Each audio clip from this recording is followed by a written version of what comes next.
சூரிய தசை எப்போ கெடுதல் செய்யுங்கிறத இந்த வீடியோவில் பார்ப்போம்.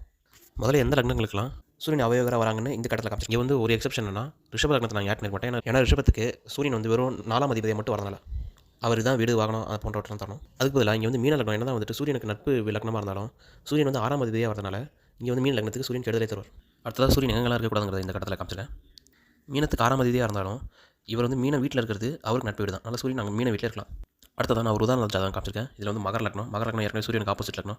இங்கே வந்து என்ன சூரியன் ஆட்சியாக இருந்தாலும் இங்கே சனி ராகுவோட சேர்ந்துருக்கிறதுனால அதுவும் 8ல் சேர்ந்துருக்கிறதுனால கடுமையான ஆக்சிடென்ட்டு, அதுக்கப்புறமா தந்தைக்கு பிரச்சனை, எலக்ட்ரிக் ஷாக் இந்த மாதிரி விஷயங்கள் நடக்கிறதுக்கான நிறைய வாய்ப்பு இருக்குது. அடுத்து நான் காமிச்சிருக்க உதாரணம் ஜாதகம் வந்துட்டு சிம்ம லக்னத்துக்கு சூரியன் லக்னாதிபதியாகவே வருவார்.